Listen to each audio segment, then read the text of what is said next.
بسم اللہ الرحمن الرحیم۔ شروع اللہ کے نام سے جو بڑا مہربان نہایت رحم والا ہے۔ رب کو پیارے رب راضی ہے ناتے، ان رب کو پیارے رب راضی ہے ناتے، ایویں پیر چوم دے اسی اللہ والیاں دے، ان رب کو پیارے رب راضی ہے ناتے، ایویں پیر چوم دے اسی اللہ والیاں دے، ان رب کو پیارے خالق دی کل خدائی اے اناد بادشاہی، خالق دی کل خدائی اے اناد بادشاہی، جو چاو دے نہ کر دے اے دین دے سپاہی، جو چاو دے نہ کر دے۔ ان اللہ وملائکتہ یصلون علی النبی یا ایھا الذین آمنوا صلوا علیہ وسلموا تسلیما۔ اللہم صل وسلم علی رسول اللہ وآلہ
اگر اللہ کے قرآن بھی آپ کو ملے اور رسول حدیث میں ملے تو پھر علماء کرام کو سلام پیش کرنا چاہیے، اور جو اس حقیقت کو تسلیم کرے کہ علماء کے بغیر دین ایک قدم نہیں چل سکتا، علماء کی کوششوں کے بغیر اسلام اپنی اصلی حالت میں محفوظ نہیں رہ سکتا، تو پھر آپ کو بھی چاہیے بحیثیت مسلمان ہونے کے، اور اسلام کا ہم پر بڑا حق ہے، اور میں تو کہا کرتا ہوں ہم نے اسلام کی خدمت نہیں کی جتنی اسلام نے ہماری خدمت کی۔ ہم تو کھاتے بھی ہیں اسلام کے نام پر، جیتے ہیں تو اسلام کے نام پر، مرتے ہیں تو اسلام کے نام پر۔ اس لیے میں کہتا ہوں سارے نعرے ختم کر دو، ایک نعرہ لگاؤ، الاسلام زندہ باد، بس ایک ہی نعرہ کافی ہے۔ اس میں نعرہ تکبیر بھی آ جاتا ہے، نعرہ رسالت بھی آ جاتا ہے، نعرہ تحقیق بھی آ جاتا ہے، اور ہم نے تو کوئی جسم درجن کے قریب نعرے خود بھی بنا لیے ہیں، اور ابھی سلسلہ جاری ہے، نہ جانے جاؤ کہاں جا کر ختم ہو۔ ایک ہی نعرہ ہے، الاسلام الاسلام الاسلام۔ ایک صحابی کی بات سنا کر میں آگے چلتا ہوں، کتاب میں نے کھول لی ہے، میدان جہاد ہے اور صحابہ برسر پیکار ہے، تو بتائیں جنگ میں کیا ہوتا ہے، ادھر بھی دیکھنا ادھر بھی دیکھنا، کوئی دائیں سے بائیں سے حملہ کر دے، دشمن پر حملہ بھی کرنا، اپنا بچاؤ بھی کرنا۔ وہ صحابی دائیں بائیں لڑتے لڑتے لڑتے ان کے سینے میں نیزہ لگا اور وہ پیچھے جا کر گرے، خاک پر، صوفے پر نہیں، بیڈ پر نہیں، خاک پر گرا۔ کون؟ سارے ولی جس کے قدموں میں ہیں۔ اس بات پر نظر رکھنا، یہ صحابی کا مرتبہ ہے، اس امت کا ہر ولی غوث قطب رسول اللہ کے صحابی کے قدموں میں، اپنی عظمتوں کے ساتھ، اپنی رفتوں کے ساتھ، اپنے تقوی طہارت کے ساتھ، اپنے علم و فضل کے ساتھ، ساری خوبیوں کو لے کر ہر غوث قطب صحابی کے قدم چوم رہا ہے۔ وہ صحابی، اور ان کی زبان سے ایک شعر نکلا، فصاحت ان کے گھر کی لونڈی تھی، ان کی بچیاں جب پیغام دیتی تھی وہ بھی شعروں میں پیغام دیتی تھی،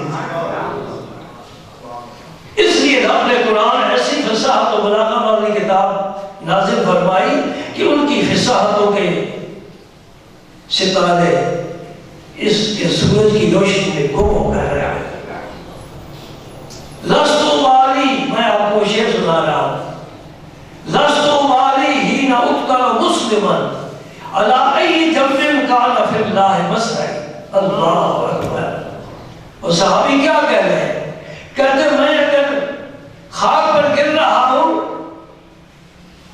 میری زندگی کا چراغ گل ہو رہا ہے، مجھے اس کی کوئی پرواہ نہیں، اس لیے کہ میں دنیا سے اسلام لے کر جا رہا ہوں، میں دنیا سے۔ اب میرے موضوع کا رخ کسی اور طرف ہو گیا ہے۔ سلمان فارسی کا نام آپ نے سنا ہے، کیوں نہ سنے آپ، جسے حضور نے فرمایا سلمان منا اہل البیت، یہ سلمان میرے اہل بیت میں سے ہے، یہ ایران کے رہنے والے تھے، عجمی النسب تھے، اور اہل حرم نسب پر بڑا فخر کرتے ہیں، میں فلاں ہوں، میرا باپ فلاں تھا۔ سلمان فارسی ایران سے گئے، ان کی 200 سے زیادہ 200 سال سے زیادہ عمر ہوئی ہے، اور مزے کی بات ہے ساری عمر حضور کی تلاش اور انتظار میں گزری۔ انہوں نے ماں باپ کو چھوڑ دیا، گھر چھوڑ دیا، وطن چھوڑ دیا، کہاں ایران، کہاں حجاز مقدس، یہ چلتے چلتے وہاں پہنچے مدینہ پاک میں۔ اگر میں پورا تفصیل سے واقعہ بیان کروں تو آج وہی کافی ہو جائے، اور تو بات یہ کرنا چاہتا ہوں کہ جب صحابہ میں بیٹھتے تھے نا، تو ایک صحابی نے ایک دن پوچھا سلمان تیرا نسب کیا ہے؟ نسب کیا ہوتا ہے؟ دادے کا نام لینا، قبیلے کا بتانا، میرا فلاں قبیلہ ہے، میرا باپ فلاں تھا، میرا دادا فلاں تھا. سلمان فارسی نے کہا خدا کی قسم جواب اگر ضمیر زندہ ہے تو لکھ لو اپنے لوہے قلم پر. فرماتے سلمان بن اسلام بن اسلام بن اسلام، میں سلمان ہوں، میرا باپ بھی اسلام ہے، دادا بھی اسلام ہے. میں نے جب دین قبول کر لیا، مجھے مولانا جامی کا شعر یاد آ گیا، کاش تم کوئی فارسی جانتے ہوتے لطف آ جاتا. تو داخلہ لے لو، 6 ماہ میں انشاءاللہ فارسی میں کام کر دیں گے. کوئی مشکل بات نہیں ہے، فارسی بڑی میٹھی زبان ہے، داتا صاحب کی زبان ہے، محبوب الہی نظام الدین اولیاء کی زبان ہے. اور اس خطے پر حکومت کرنے والے خاندان مغلیہ کے ہر بادشاہ کی زبان فارسی ہے. کیا فرماتے ہیں؟ بندہ عشق شدی کر کے نسب کن جامی، کندلی را فلاں ابن فلاں چیزیں دے. جامی جب تو نے عشق کا جام پی لیا ہے پھر نسب کو چھوڑ دے، کیونکہ فلاں بن فلاں اس کا اس تمہیں کوئی مقام نہیں ہے. بات سمجھاؤ. کہاں بلال حبشی، کہاں امام الانبیاء، دونوں جہانوں کے سردار، آسمانوں کی سیر کرنے والے. ابو بکر صدیق نے عرض کیا یا رسول اللہ غلام ہے حبشی کا، اور اس کو امیہ بہت مانتا ہے، بہت مانتا ہے. میں گزرتا ہوں دیکھتا ہوں اور مانتا ہے، اور وہ غلام احد کے نعرے لگا. حضور نے فرمایا ابو بکر اسے خرید لو اور مجھے بھی اس میں شامل کر لو، یعنی آدھی رقم میں دوں گا، آدھی رقم تو دے دے اور اسے خرید. آج میں تفصیل سے باتیں نہیں کروں گا اس لیے کہ آپ کے علم میں ہے، آپ نے سنا ہوا ہے علماء سے. بات صرف اتنی نقطے کی بتانا چاہتا ہوں کہ اس حبشی کا کوئی عطا پتہ نہیں ہے کس خاندان کا. اتنا پتہ کہ حبشہ ملک سے آیا ہے اور سید کون ہے اس کے خریدار بن رہے ہیں.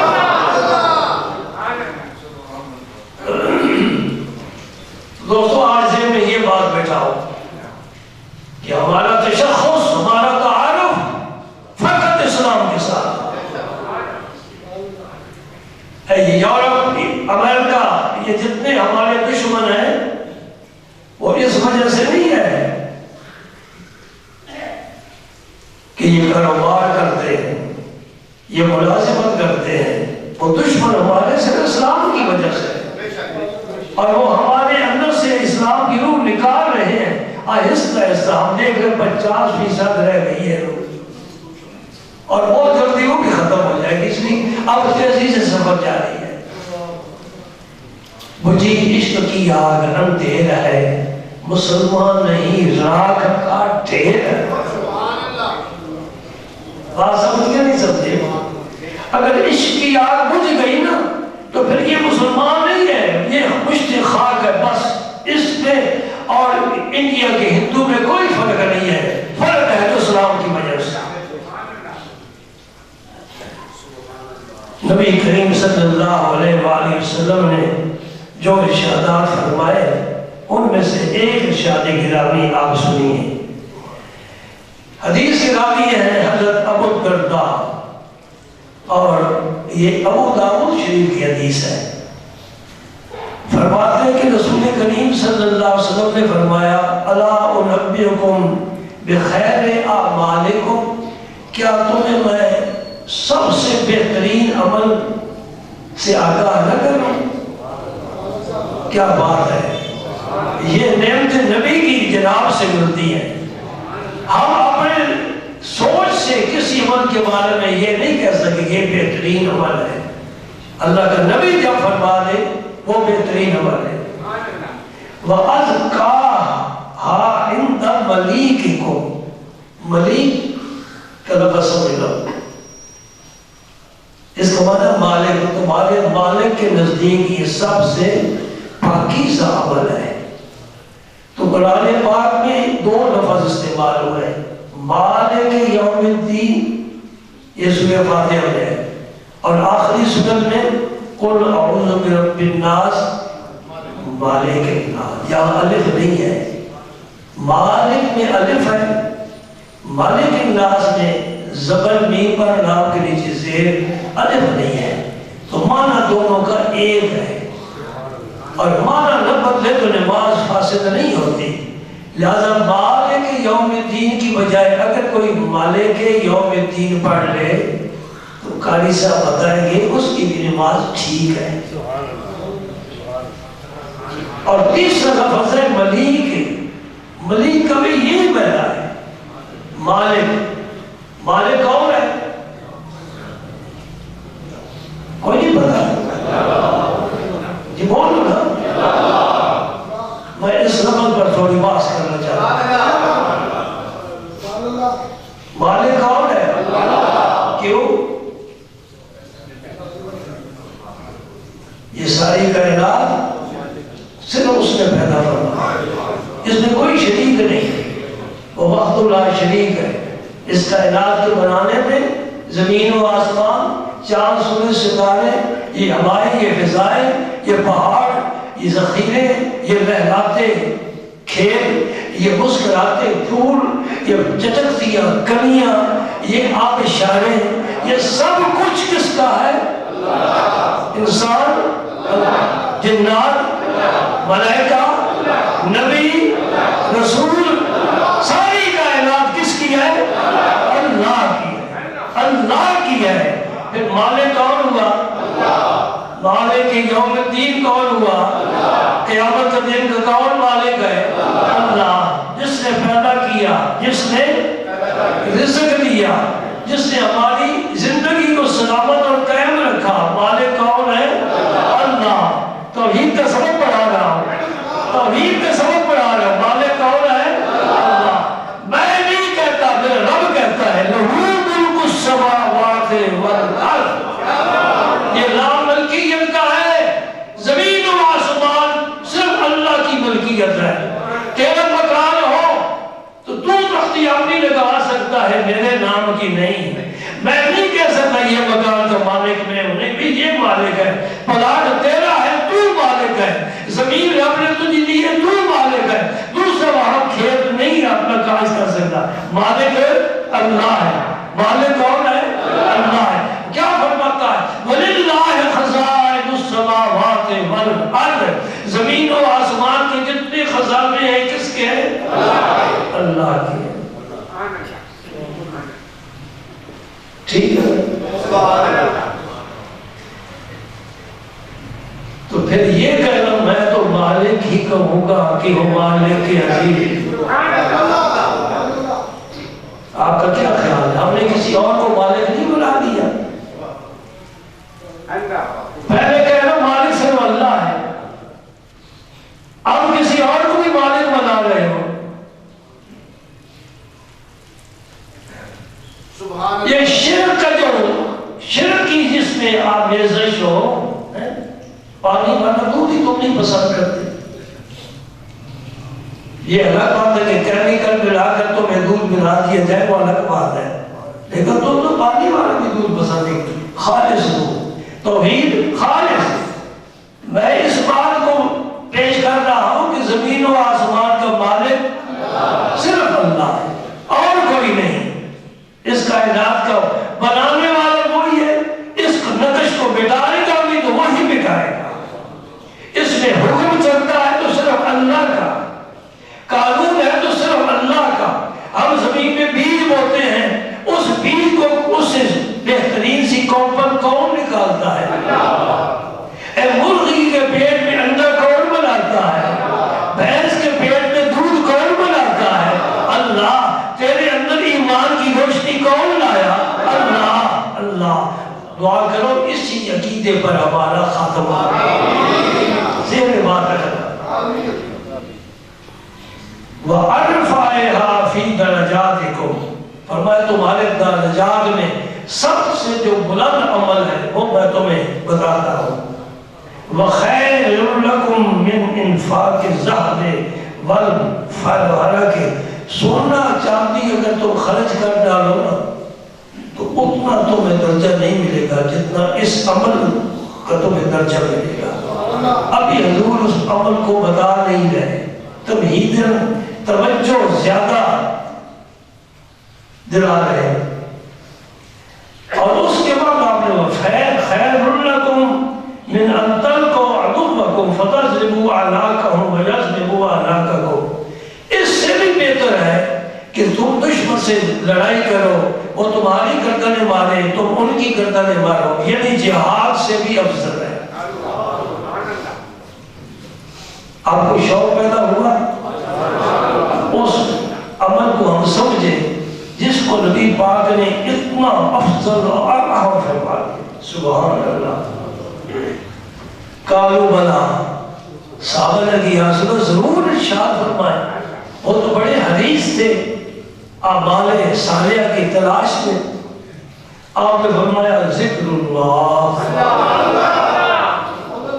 کیا چیز ہے؟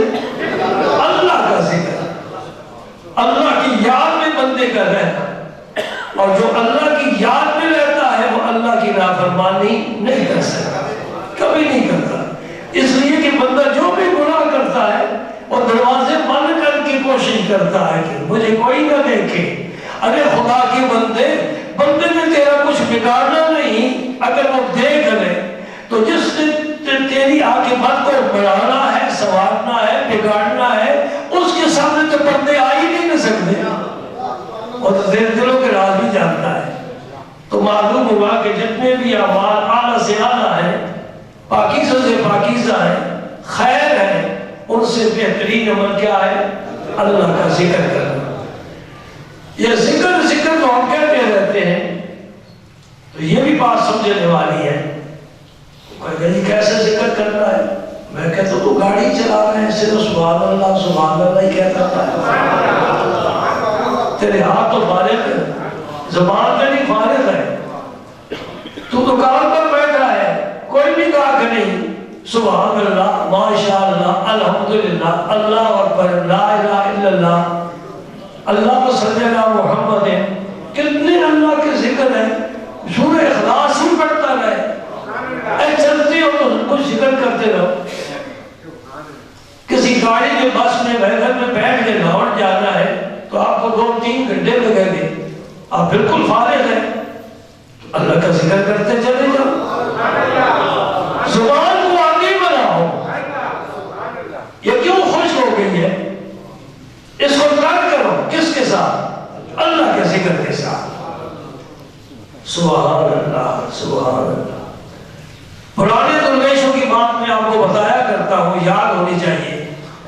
پیدل سفر کیے کرتے تھے، سواری اتنی عام نہیں تھی، کوئی امیر آدمی گھوڑے وغیرہ پر سفر کرتا، عام طور پر درویش بزرگ سب پیدل سفر کرتے تھے، حج بھی پیدل کر کے آتے تھے، اور اصلی حاجی وہی تھے جن کے قدم قدم پر اللہ تعالیٰ گناہ معاف فرماتا ہے، درجے بلند فرماتا ہے۔ پتہ کیسے چلتے تھے؟ دائیں قدم اٹھتا تھا یا حیو، بائیں اٹھتا تھا یا قیوم، یا حیو یا قیوم، یا حیو یا قیوم، یا حیو یا قیوم۔ جب سفر بھی رہ رہا ہے، اللہ کا بھی ذکر ہو رہا ہے، اور بعض علماء کے نزدیک تو یا حیو یا قیوم یہ اسم اعظم ہے، اس سے زمین سمٹ جاتی ہے، منزل قریب آ جاتی ہے، اور عرش والا راضی ہوتا ہے کہ یہ میرا نام جپتا جا رہا ہے۔ اللہ اکبر، اتنا بھی ہم نہ کر سکے۔ اور میں دیکھتا ہوں مسجد میں سنتیں پڑھ کر بیٹھا ہے نا، مور لگا کر بیٹھا ہے، اللہ کے بندے، اللہ کی گھر آیا ہے، 5 منٹ ہے جماعت کو، تو زبان کو ذرا استعمال کر رہے دی زبان حق نے سنائے مصطفیٰ کے واسطے، دل دیا حب حبیب کبریا کے واسطے۔ درود شریف پڑھو، کلمہ شریف پڑھو، جو قیامت کے دن کام آئے گا۔ زبان کو بند رکھنے کا کیا مقصد ہے؟ بند رکھنی ہے جو فضول باتوں سے بند رکھو، فضولیات کے مائل ہیں۔ اگر میری بات آپ قبول کریں تو میں آپ کو بہت قیمتی بات بتا دے رہا ہوں۔ آپ کی مجلس لگتی ہے جہاں بھی دوست صاحب فوراً سیاست کا تذکرہ شروع ہو جاتا ہے، کبھی نواز شریف کا ذکر، کبھی شہباز شریف کا، کبھی عمران خان کا، کبھی زرداری صاحب کا، تو کسی نہ کسی کا ذکر شروع ہو جاتا ہے۔ میں آپ سے پوچھتا ہوں کہ تیری ان باتوں سے اللہ راضی ہے؟ جی نمبر 2، چلو اللہ راضی نہیں، اس سے تیری کوئی دنیا سنور رہی ہے؟ کوئی ملک کی حالات بہتر ہو رہے ہیں؟ قوم ترقی کر رہی ہے؟ کیوں وقت اپنا ضائع کر رہا ہے؟ ساتھیوں کے کہو، خود بھی کرو، آؤ بھائی فارغ ہے، چائے پی لو، اللہ کا ذکر کرے، بچوں کو بناؤ، آؤ درود شریف پڑھے، آؤ بچوں سبحانہ لے کر آؤ، مجھے قرآن پاک سناؤ، مجھ سے سنو۔ کیسی پیاری مجلس تیرے گھر میں ہوگی کہ ادھر آپ کی رحمت تیرے گھر میں نازل ہو۔ ہم نے دروازے خود بند کیے ہوئے۔ ایک بات میری یاد رکھو، مجھے پتا ہے تیرے گھر کی رونق ٹی وی کے ساتھ ہے،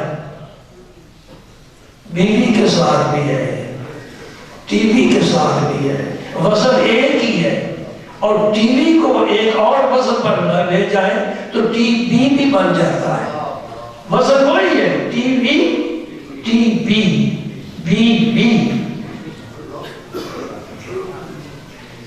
اللہ بھائی ہم تو الحمدللہ دین سے وابستہ ہیں، ہمارے گھروں میں ایسی کوئی بیماری نہیں ہے۔ میں کہتا ہوں تم بھی دین سے وابستہ ہو جاؤ، تمہارے گھروں میں یہ بیماری ختم۔ اچھا میں نہیں کہتا کہ سنو نہ سنو، دیکھو نہ دیکھو، تمہاری مرضی، تمہارا ذاتی فیصلہ ہے۔ اتنا میں ضرور کہوں گا، جو چیز اللہ سے غافل کرنے والی ہے وہ مومن کے پاس نہیں ہونی چاہیے۔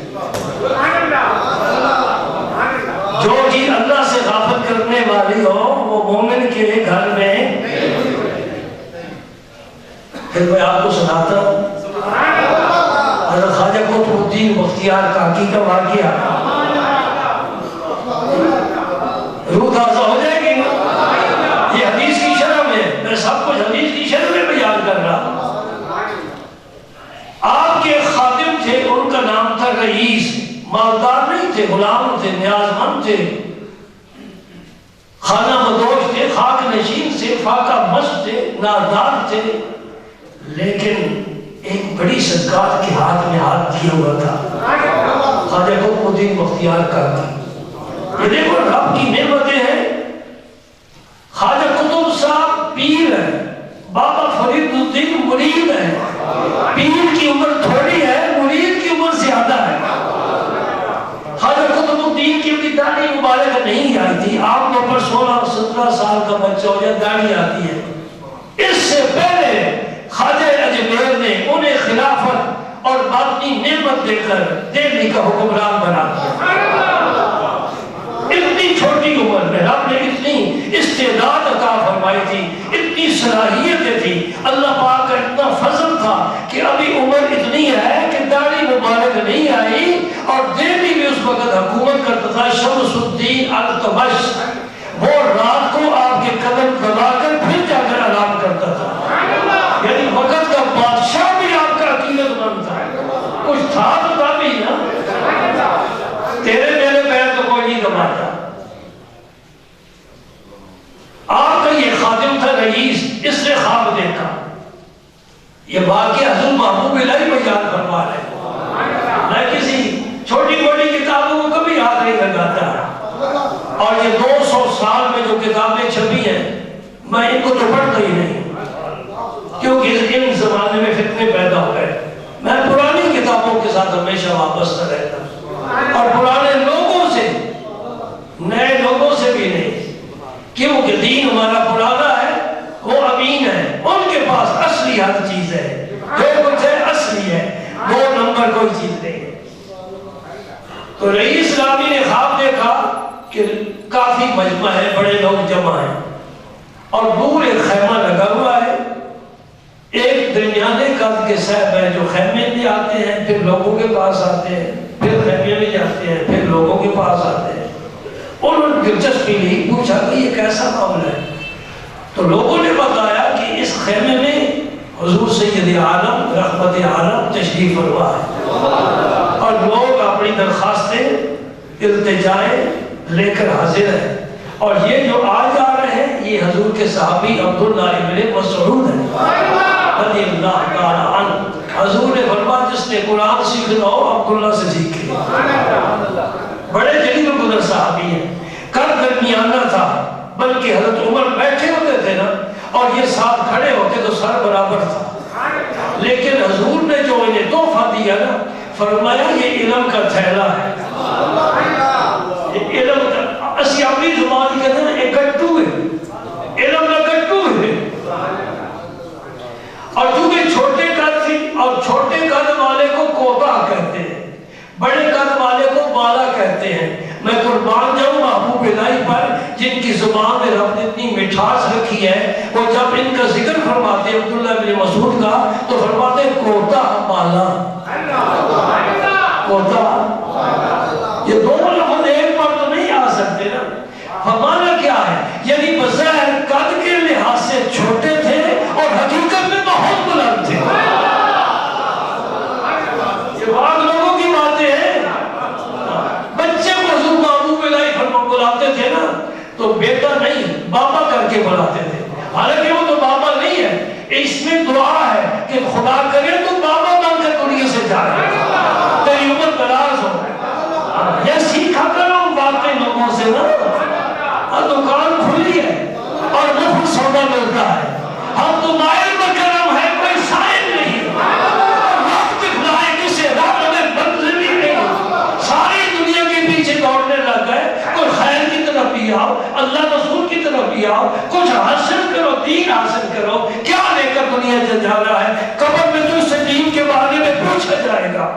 کاروبار نہیں پوچھا جائے گا. یہ نہیں پوچھا جائے گا تو نے وہ کہا کیا بنائے جی، میں نے جہاں کتنے بنائے ہیں،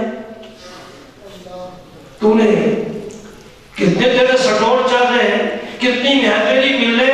یہ نہیں رب پوچھے گا ماں دینوں کا تیرا دین کیا ہے.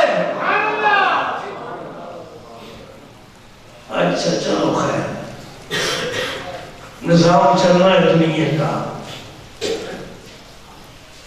عبداللہ بن مسعود کے قریب ہو گئے وہ خادم. انہیں عرض کی حضور میری بھی ایک درخواست ہے، حضور کی جناب میں پیش کروں. میں پیدائشی مذہبی ہوں، میرا خاندان مذہبی ہے، میرے مشائخ مذہبی ہے، میری اولاد بھی مذہبی ہے، میرا سارا گھرانہ مذہبی ہے. اور دوست بھی میں اس کو بلاتا ہوں جو مذہبی ہوتا ہے. اس لیے اگر مجھے اندر ایک جوش آئے نا تو سمجھو حق کا جوش ہے. بے لوث خدمت کر رہا ہوں تمہاری. اور خدا کی قسم میں تمہیں اگر میرے اختیار میں ہو نا تو میں تم سب کو ہی شام سے پہلے مذہبی بنا دوں. تمہیں گھر سے مالی سے دنیا نکال کر باہر پھینک. کیا کروں؟ کام اس کا ہے، ذات پاک مالک وہ ہے، میں کچھ نہیں. مجھے اسے توفیق عطا فرمائی، قبول فرما لے. میری درخواست کیا ہے کہ میں زیارت کرنا چاہتا حضور کی. وہ اندر گئے پھر باہر آئے تو فرمانے لگے کہ آپ فرما رہے ہیں تو ابھی میری زیارت کے قابل نہیں، قابلیت پیدا کر. اور آپ نے پیر کو جا کر میرا سلام کہنا، یعنی حضور خواجہ قطب الاقطاب کو اپنے پیر و مرشد کو میرا سلام کہنا. دیکھنا یہ حضوری والے لوگ ہیں، ہم محجور ہیں، یہ حضوری میں فیض یاب ہیں. یہ کوشش کر کے مقام حاصل کرو. یہ پیٹ جو یہ دوزخ ہے یہ آج دن تک کسی نہیں بھرا. سو وہ بھرا ہے نا، اب پھر خالی ہے. جو میں کہا پھر جا کر بھرنا ہے اس کو، شام تک اس نے پھر خالی ہو جائے. اس کی فکر نہ کرو. یہ جو دھڑک رہا ہے اس کی فکر کرو. ہاں تو پتھر بھی باندھے گئے اور اس کی دھڑکن اگر ختم ہوگی تو موت واقع ہو جائے گی. اس کی غذا سے مہیا کرو. اس کی غذا قرآن و حدیث ہے، دین اسلام ہے. اس کی فکر کرو. کیا کسی نے خوب کہا، کسی نے نہیں، اقبال نہیں کہا ہے، اپنے رازق کو نہ پہچانے تو محتاج ملوک، اور پہچانے تو تیرے گدا ہیں دارا و جم. دل کی آزادی شہنشاہی شکم سامان موت، فیصلہ تیرا تیرے ہاتھوں میں ہے دل یا شکم. دل کی آزادی کیا ہے؟ شہنشاہی۔ اپنے پیر کو میرا سلام کہنا اور جا کر کہو کہ 3 دن ہو گئے ہیں تمہارا تحفہ میرے تک نہیں پہنچا۔ سمجھ لیں میری بات؟ فوراً چلے گئے، حضور آنکھ کھل گئی، یہ خواب کا معاملہ تھا، آنکھ کھل گئی تو خواب کو حقیقت سمجھنا۔ ہر خواب حقیقت نہیں ہے، یوسف کا خواب حقیقت ہے۔ اگرچہ 80 سال کے بعد تعبیر سامنے آئی، ہر خواب حقیقت نہیں ہوتا۔ خواجہ قطب صاحب کی خدمت میں حاضر ہوئے، جا کر سرکار کا سلام پیش کیا۔ آپ بیٹھے تھے، کھڑے ہو گئے۔ آج تو لوگ بات کرتے ہیں کہ کیا تعظیمی جائز ہے کہ نہیں جائز۔ میں نے کہا سرکار تشریف نہیں لائے، صرف آپ کا سلام آیا ہے۔ خواجہ قطب صاحب تعظیم کے لیے کھڑے ہو گئے۔ یہ ادب کا اعلیٰ مقام ہے۔ اور پھر آپ نے پوچھا حضور نے کچھ فرمایا؟ جی آپ نے مجھے فرمایا کہ اپنے پیر کو جا کر کہہ دے 3 دنوں سے تمہارا تحفہ نہیں پہنچا۔ فرمایا ٹھیک ہے، میں سمجھ گیا۔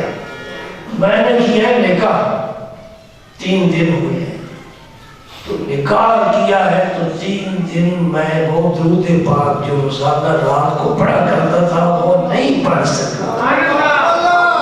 حضور محبوب الہی فرماتے ہیں کہ آپ کی یہ عادت مبارکہ سی، معمول تھا کہ 3000 مرتبہ درود شریف پڑھ کر پھر آپ آرام فرماتے تھے۔ چونکہ نکاح ہوا ہے تو وہ 3 دن درود شریف نہیں پڑھا۔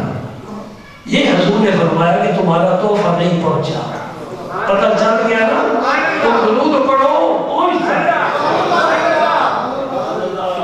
پہنچنے سے علم حاصل ہوتا ہے، سننے سے بھی علم حاصل ہوتا ہے۔ جب تیرا درود حضور تک پہنچ گیا تو علم ہو گیا کہ خدا کا درود آیا ہے، تیری حاضری لگ گئی، یہی کافی ہے۔ اس بات کی کیا ضرورت ہے؟ خود سنتے ہیں کہ فرشتے پہنچ جاتے ہیں۔ مقصد تو یہ ہے کہ تیری حاضری سرکار کی جناب میں ہر لمحہ لگتی ہے، تو درود پڑھتا رہے، وہ سلام کا جواب دیتے رہے۔ یہ حضور کا وعدہ ہے۔ اب میں وہی بات کرنا چاہتا ہوں جو آپ کہ جو چیز تیرے راستے میں رکاوٹ بنے اس کو ہٹا دے۔ خواجہ صاحب نے، خواجہ قطب الالطاف نے بیوی صاحبہ کو طلاق دے کر فارغ کر دیا کہ تو میرے اور میرے رسول کے درمیان رکاوٹ بن گئی ہے، جا چھٹی کر۔ لوگ کہتے ہیں یہ بڑا ظلم ہو گیا، اس کو ظلم نہیں کہتے، یہ اللہ کا قانون ہے۔ اور طلاق کو قرآن نے اسی لیے اس کا باقاعدہ مسائل بیان کیے ہیں کہ کوئی صورت پیدا ہو جائے علیحدگی تو کر لو علیحدگی، اگرچہ ناپسندیدہ عمل ہے۔ بات کر یہ مسائل الگ ہے۔ یہ مسئلہ سمجھ لو کہ جو چیز تجھے اللہ سے دور کرے، اللہ سے رشتہ نہ توڑنا، اللہ سے رشتہ نہ توڑنا، اور رشتہ اس سے جوڑنا جو تیرا اللہ سے رشتہ جوڑنے والا۔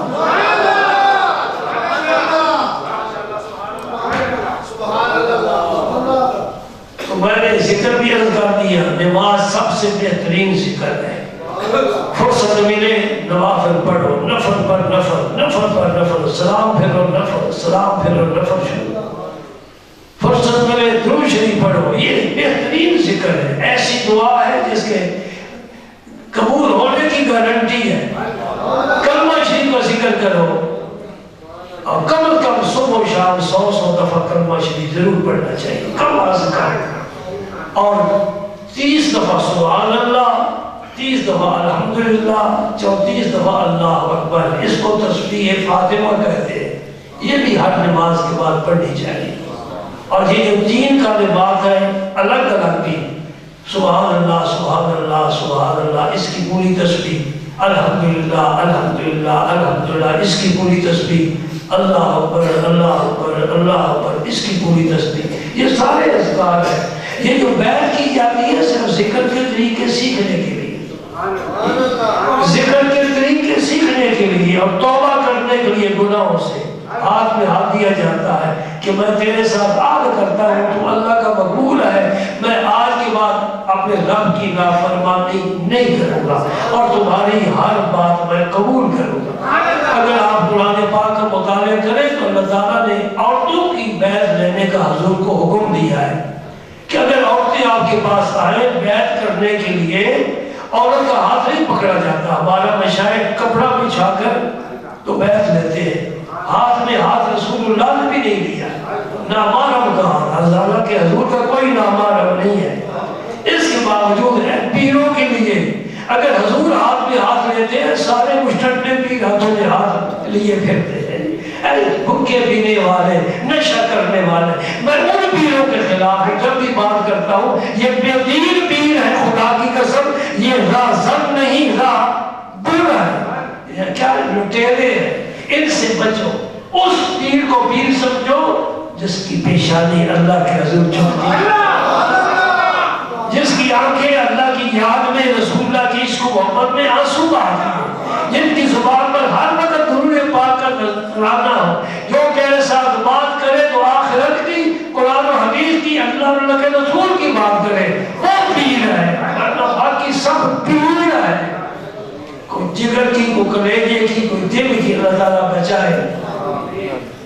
تو یہ یاد رکھو، یہ سارے اذکار، ہاں اس میں میں عرض کرنا چاہتا ہوں بیعت کے متعلق آخری نمبر کیا ہے، لا یعصینک فی معروف، یہ آخری کلمات ہے۔ اس بات پر ان عورتوں سے بیعت لینا کہ آپ کی نافرمانی نہیں کریں گی، رسول پاک کی نافرمانی۔